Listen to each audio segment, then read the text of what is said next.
Bakunzi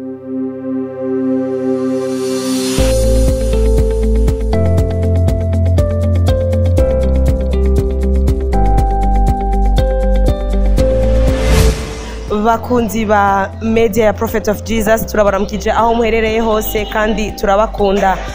Mubandanye mukurikirana ibiganiro vyacu mugirana subscribe, like na share.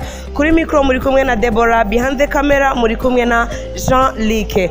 Uyu munsi hari ibintu vyabaye kuri Sabaoth Church vyadutangaje cyane. Kenshi na kenshi nakunda kubibona mu buri bajya abakozi b'Imana bo hanze ba TB Joshua, Alpha Luka n'abandi bakozi b'Imana batandukanye. Ni ivyo bintu nakunda kubibona. Uyu munsi vyabaye mu rushengero rwa Prophet of Jesus Joshua ariyo Sabaoth Church. Nukuri namwe nizere ko bihava bibatangaza. Mama ni sawa? Sawa. Urameze neza? Yego. Akazina kawe? Irankunda Esperance. Witwa Esperance, uva he? Mu Buterere. Esperance, ku bintu vyabaye uyu munsi ivyo umukozi w'Imana yabakoreye mwiyumva gute? Niyumva neza nukuntu narimeze naho ubukene bwari bungeze. Onde mu rusengero umwana wanje ari umushoferi muri Kongo ari wantunze agenda umupfakazi naragwaye ukuguru cyane ndamara amezi 7 hanyuma nkajya nza kwibarabara kwirirwa sabiza no mu isoko none Imana ihezagirwe ihabwa icyubahiro musabira umwana wanje azabone pereme nawe abona amahera yo kugura pereme ankure mwibarabara murakoze. Ego abatariko baratahura Prophet yahaye umutahe abantu wo kudandaza. Munuva yuko mama avuze yuko yaramerewe nabi yasabiriza mwibarabara ariko uno munsi Imana yamukoremo Prophet yabahaye umutahe bisigura ko ubuzima bugiye kumera neza. Mama igihe yaguha ujya mutahe wumvise gute mu mutima wumvise gute? Numvise nezerewe numva akanyamuneza ndavuga nti Imana nongere saba Imana umwana wanje abone pereme nduhuke ndi kimuga mugabo si kimuga ngenda nicaye mugabo kugenda sabiriza ngenda mukamenye ngenda muri ville urumva ntibyari ibintu byoroshe ariko Imana yanzanye kwa Joshua namwumvise mu radio aturagende kwa Joshua ndafite radio atuhasengere ati Imana izaguhezagira ati Imana izakugirira neza none irangiriye neza irankuye mu ibarabara. Ego mama, ego Imana yagukoreye byinshi nakajamo nyabaki wobwira abandi bantu bariko baradukurikira akajamo gato yigusa wobwira abariko baradukurikira abantu bakurikira nababwira yuko kwa Joshua hari Imana irengeye byose itangaje iranteturuye nta wundi kuva naza aho nagware ari bwamene 2020 mugabo Joshua ndamushima ndamucengurukiye agumiza atera imbere agumiza abandanye afasha ifubyi afasha abapfakazi afasha batishoboye n'intetura. Imana imuhezagire mwongere mwongereza imigisha imuha amavuta yongere mwongereza amavuta imuhezagire imihezagiro myinshi.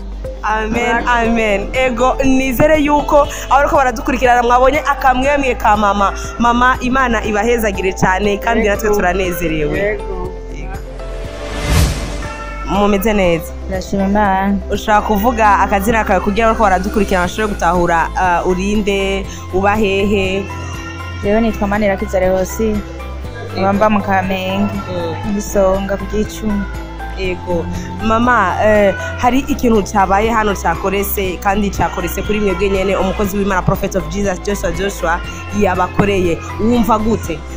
Kuri genda mushimiye ndashimye Imana kandi yabikoze yatumye abikora ndashimye gose cyane kubibazo nari mfise kubera nari mperanye n'amahirwe 10 by'inzu ngabo Imana irakoze ibitangaza mumwe n'inzu n'amahaye 15 sinzi umuntu yari yabintangiye nyene nk'uko amasengesho arakora umuntu ariko arasenga Imana ntihemuka Imana ntahemuka nukuri ndashimye cyane gose ndakengurutse n'abandi baze bibandanye gutyo kandi natwebwe tuze bisubire nyene bibe nkuko nyene. Mama igihe yavuga ati nimuze ndabaha umutahe wumvise gute?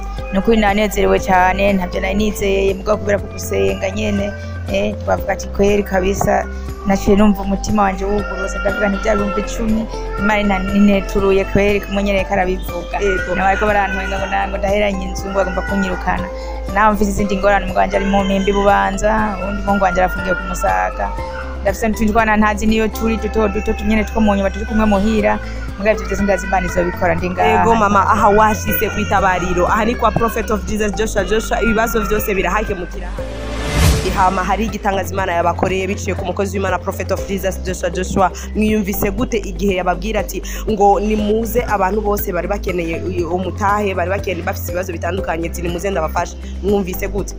Jewe niyumvise neza kubera nkiva muhira nje gusenga, ari navuze ati iyi ndwi iraheza abandi bariko barashinga intahe, ndavuga ati nanje uyu munsi ndakeneye ko nanje nshima Imana mu vy'inkorera. Niho rero ibi bimbaye ko wamengo naye ndavyiteza ariko sinabiziga, ngiye mbona nyene bishika giturumbu, kurumva n'umunezero udasanzwe. Ego akajambo kamwe wobwira ko bariko baradukurikirana canke akajambo kamwe ko gushima woshimira Prophet? Prophet sinoronka ukuntu ndamushimira kuko Imana yamaze kumushimira, kubwanje ndaduza ishime nyene no mu vyo ngiye kuzorondeza uburyo yampaye, ndazi neza ko nzoshima Imana nongere nawe ndamushimira. Ego wewe uri diferana bajya yahaye umutahe, we yakurihiye ideni laissez-passer, umva gute none? Jewe numva ivyishimo ko yanambajije ati none iyo laissez-passer uzoyijana, ati ntuze wibagira Imana. Nanje navuze ko ntazoyihemukira kuko inkoreye igitangaza ntari niteze cyane. Ego murakoze, Imana ibahezagire. Ego bakunzi ba media ya Prophet of Jesus, turabashimiye cyane.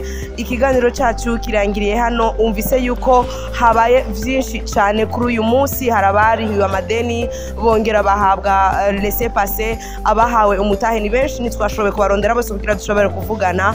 Mubandanye mukurikirana ibiganiro vyacu, kuba dukurikirana kuri Facebook mushobora kudukurikirana kuri page ya Prophet of Jesus Joshua. Abakurikirana nabo kuri YouTube mushobore kwinjira mugakurikira kuri page ya Joshua Prophet of Jesus. Turabakunda cyane, Imana ibandanye kubahezagira.